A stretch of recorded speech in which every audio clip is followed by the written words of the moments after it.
lot of talk at the United Church of Christ about widening our welcome, making sure we do our work to welcome and include and value the other. People who might seem so different from us in the way they look or speak, so different in their cultural norms or in the way they love or the way they live. And we hope that in listening with open minds and hearts, we come to understand this other better and then form stronger connections. Today we're going to talk about what it means to welcome, include, and value the other, who may very well look and speak just like us, who may have come from similar cultural norms, who may even be us, and whose brain disorders will be difficult to understand, no matter how openly we listen. Here we are asked to love with open hearts, even if we don't understand, and to let connections build from a place of love rather than a place of understanding. The United Church of Christ has a designation for churches that want to be intentional about their ministry to people with mental health challenges. Just the way open and affirming designation is for churches that have been intentional about welcoming people of all sexual orientations and gender identities, is a designation for mental health challenged churches. And these are called WISE churches, W-I-S-E, which stands for welcoming, inclusive, supportive, and engaged. I went to a day-long workshop and training back in September on this, which moved me tremendously. And since then, I've wanted to work something into our worship. And when I learned that May is Mental Health Awareness Month, and it has been for 70 years, since 1949. Had you known that? I hadn't known that. When I learned that, I thought this May would be a great time to talk about this stuff. Green is the color associated with the cause of mental health, hence the green pipe cleaner and the green stove.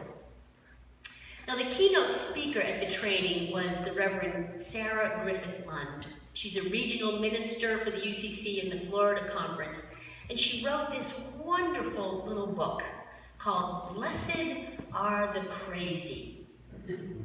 I thought about using this as a sermon title, but in the end I didn't feel comfortable using the term crazy to talk about mental illness. I didn't know what kind of impact it would have on you as you came in and flipped through the order of worship.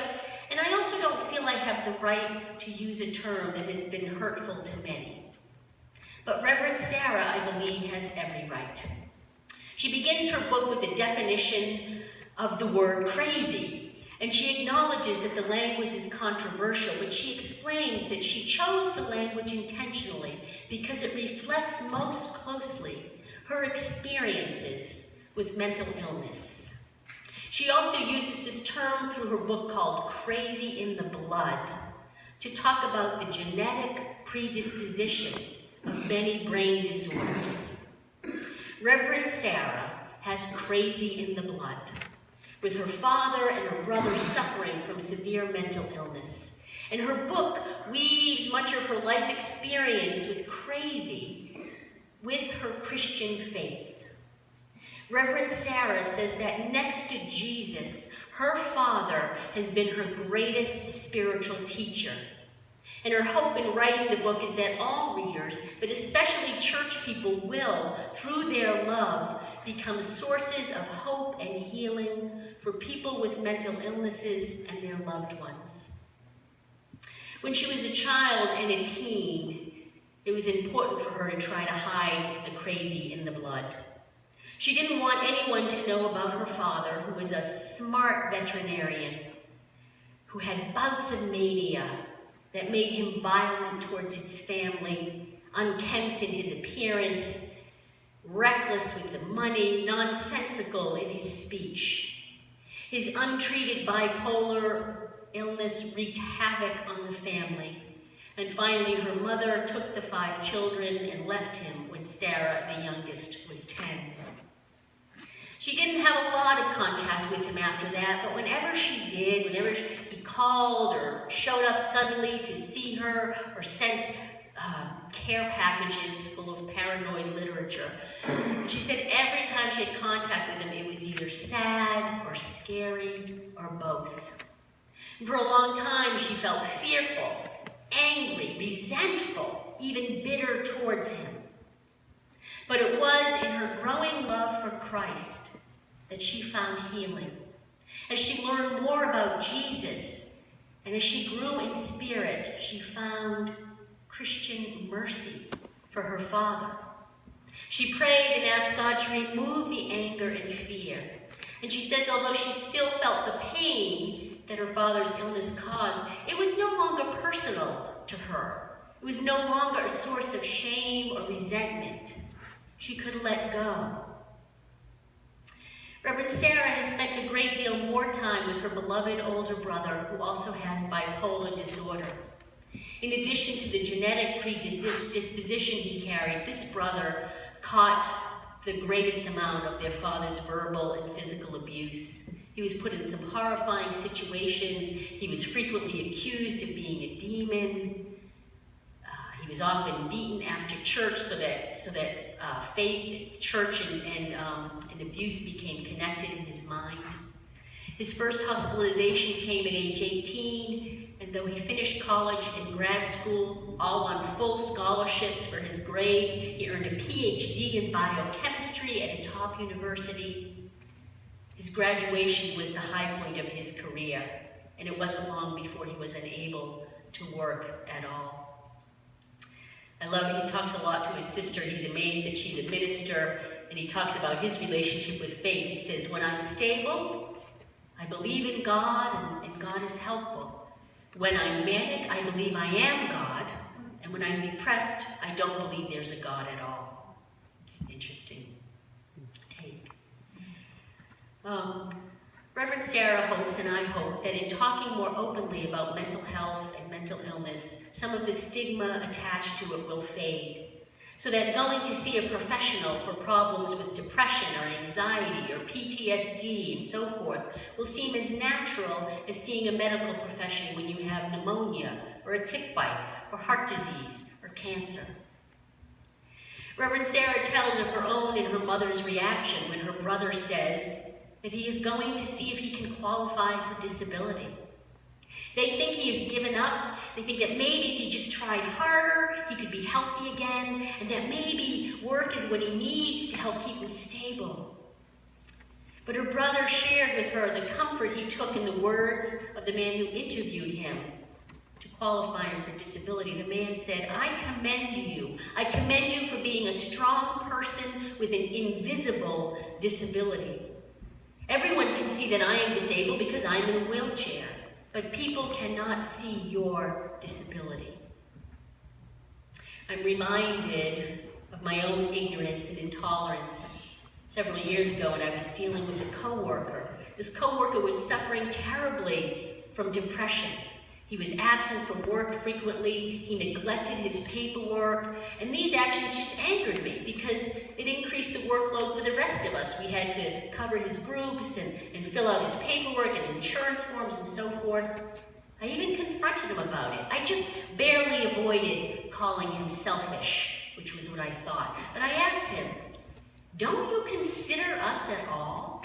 Don't you think about the impact on your coworkers? He sadly responded that when he's in the grip of depression, he can't think of anyone else. How I cringe to think of it now. I never would have treated someone that way if they couldn't do their work because they had cancer or Parkinson's or some other physical, obvious disability. I too believe that maybe he could just try harder and do better. Shame, shame. There are other ways to get it wrong when dealing with brain disorders. And one trap that people of faith especially can fall into is to frame it as a spiritual situation.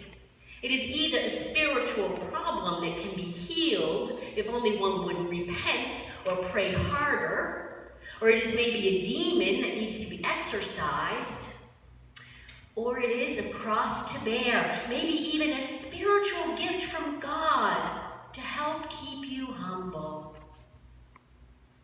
There are places that will think if you are truly faithful, you must always be joyful. There is no room for depression. If you are depressed, simply ask Jesus to remove it so that you can be joyful again.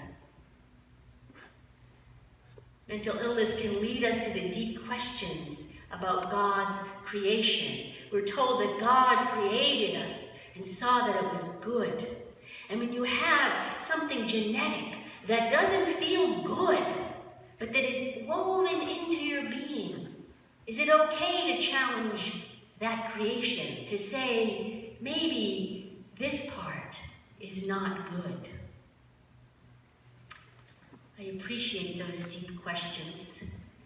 And I, along with Reverend Sarah, would completely reject most of this. Mental illness is neither a blessing nor a curse. It is just a reality, a biochemical, neurochemical reality, just like heart disease is a reality, and cancer is a reality, and diabetes is a reality. This world is broken. Jesus healed so many. His disciples would say, what did this person do to have this condition? Or what did his parents do to have this condition? And Jesus always said, no, no, no. That's not it. There's no cause like that to this illness. What this calls for is compassion and not blame. Faith is not an antidepressant, and it cannot cure mental illness. But faith can help us. Faith can help us to appreciate the gift of life, even when it comes with mental illness. It can provide us with trust in God's loving presence, even there, even in the crazy moments, even in the overwhelming despair, even in the confusion and the pain and the suffering. Because, friends, there is no place that God will not go. Mental illness is not good, but God is good. And each and every person is of immense worth and dignity. As we heard in the reading, we have been knit together by God, who formed us, who made us fearfully and wonderfully. How do we get it right? I talked about some of the mistakes people make, but how can we do better? First, we can learn more. We can learn more about brain disorders. Often they're genetic, but sometimes they're caused by external events. Some trauma, like witnessing horrific things, or being put in constant danger, that you're constantly on guard for your life, for your safety, for your well-being. That changes your brain chemistry, especially as our brains are developing. Children who are in unsafe, difficult situations, their brain chemistry is changing. So we can learn more about that, and we can pay attention to what people, especially children, are going through, what trauma they might be facing, how they're reacting. Anger, acting out, crazy behavior can be a normal response to a terrible situation. So we can notice that response and again, not seek to blame, but to look for compassion and to look to intervene, to help. We can pay attention to our own moods and functioning as well. We don't have to wait for things to get completely unmanageable before we reach out for help. I know there were times of high stress in my life. I could not have gotten through my divorce without therapy. I would not have been very good at mothering my children through the difficult years of their adolescence without extra support. There were many times in my life I needed counseling, and I was grateful to have it. I needed extra support. I needed someone to help me see when my thinking was off and I was reacting too emotionally. To seek help is not a sign of weakness, but a sign of strength and intelligence. Be smart about what you're going through, about places of high stress. Other things we can do is to tell our stories and to listen open-heartedly to the stories of others. Because trying to hide and keep secrets, that just increases the sense of isolation people feel. It exacerbates feelings of shame. It holds us captive to fear. But bringing our stories out of the hidden corners of our lives, well, that just makes room for good things. It lets in the air and the light and the spirit of grace. And sometimes the stories we might tell might be full of resentment and fear and bitterness. That's okay. You can say that stuff. And sometimes we might tell about forgiveness and hope and healing. We might find beauty and truth in our creative expression. We might receive the creative expressions of others. Think about how much great art, music, literature comes from those places of suffering and hurt. We might find a deep connection to the central story of our Christian faith, the cross, that the place of suffering can become the place of redemption. We can engage in spiritual practices that help us be mindful, that focus us, things like meditation or yoga, other types of mindfulness. These all help create a safe space here and in our hearts to be that source of hope. Reverend Sarah tells of how meaningful it was for her to volunteer in a homeless shelter while she was in college. She felt like it was a way to love her father when she couldn't really be around him. The distance she got in the homeless shelter, the distance from him was necessary for her well-being, but in having this place to be loving and non-judgmental to other people with these mental health challenges, she was reminded, she grasped onto the hope that others were being loving and non-judgmental to her dad, were helping her dad with their presence, the presence that she could not offer him. Serious mental illness often brings about estrangement from family. It is just too hard. It's too hard to hold it all together, to be the main source of support. And sometimes a relational distance, to not be a family member of the one struggling, is easier. It can make a difference. We don't feel we have to take on this whole gamut of their well-being. Instead, we can give smaller chunks of time. We can volunteer in places.